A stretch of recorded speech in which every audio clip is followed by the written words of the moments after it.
Hey guys, here at OSMVDXReviews.com. Today we're giving you our video review of the Apple iPod Shuffle clone.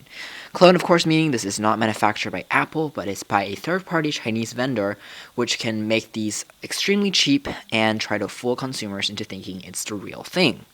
However, there's a twist to this product, because typical clones are horrible and definite stay-away products.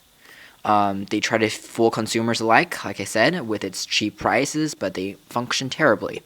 Now, although this device doesn't necessarily function better than a lot of other clones, its price is so low that it doesn't really hurt to try. In fact, you can find this one brand new. It's actually made out of metal. You can find it in different colors, along with a free pair of headphones that are stereo sounding, as well as a full USB to mini USB 2.0 port for $2.80 with free shipping.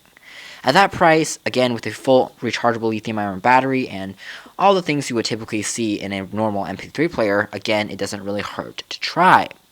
So how does it really work? Now, we received our model in the mail, and we were kind of impressed directly when we first took it out because, again, it is made entirely out of metal, whereas typical clones are made out of plastic.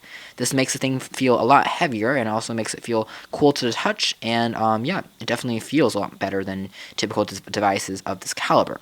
Unfortunately, though, the button layout is entirely screwed over with its lopsided design, which means that in a typical iPod Shuffle, you would hold the device comfortably and press the buttons like so. In this device, it's narrow and it's in portrait mode, so you have to press the buttons and face the device upwards. Now, this isn't a huge deal, if I may say, but this device is more meant to be worn, and when you're clipping it onto your shirt, it gets a little bit annoying to fiddle around the controls while trying to look sideways. Also, the buttons on this device are made out of plastic, and it is a little bit cheap to the touch, although they are tactile and pretty easy to press, actually. So, of course, you have your volume rockers, which are dedicated on the top. You also have a skip track button and a play pause button. All of these controls are easy to press and are tactile. On the bottom of the device, you have access to your USB 2.0 port that charges the device and syncs the device. It's important to know, though, that this $2.80 device does not have any internal memory built in. So, in addition, you have to have a pre-existing micro SD card loaded with music in order to use this device. However, it also makes this device have one more feature. If you place a micro SD card into this and then plug into your computer, it also becomes a very, very cheap micro SD card reader for your laptop or PC. And so it's a card reader as well. But it doesn't mean that you need to get your own card, which is pretty cheap these days. It means you can customize your own capacity in terms of size and gigabytes for this product. You can work them. I've tried up to 16 gigabytes. Not sure you can go any higher, but they all work fine. And it starts playing immediately after you play a card inside, so there's no hesitation. And all things are relatively smooth, and all popular files like MP3, WMA should play just fine. On the top of the device, you have access to your 3.5mm headphone jack and an on-off control.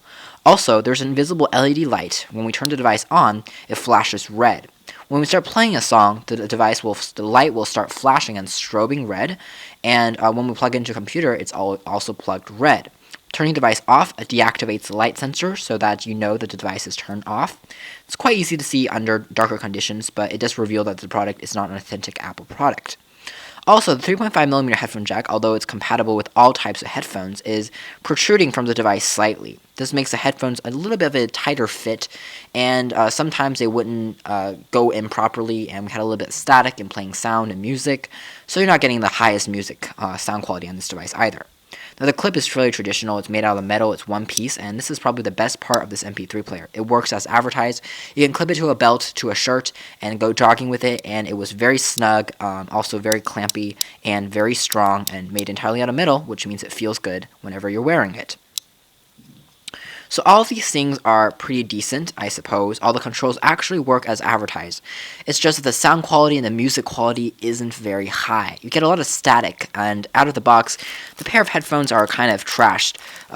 They're not that great. But if you plug in your own pair of headphones, they're slightly better, yet still, due to this really awkward headphone jack, sound quality on this is not very good. It's nothing even close to a real Apple Shuffle due to the static that you will hear. And volume controls, all the buttons, though, are fairly responsive and easy to press. And charging time, you'll need to charge this around 2 hours to get around to get around a normal day's usage out of this product. Battery life is so-so, as you might expect. So overall, for $2.80, you can't really go wrong. Whether you want a flash card reader, a micro SD card reader for your computer with plug-and-play software, a mini USB charging adapter, a pair of cheap headphones, or just a basic MP3 player, this one actually isn't that bad. We'll provide you with a link in the description, and whether or not you want to try one out, it's entirely up to you. Thanks for watching this brief overview video here at OS and VTXReviews.com. This has just been a brief look at the Apple iPod Shuffle clone.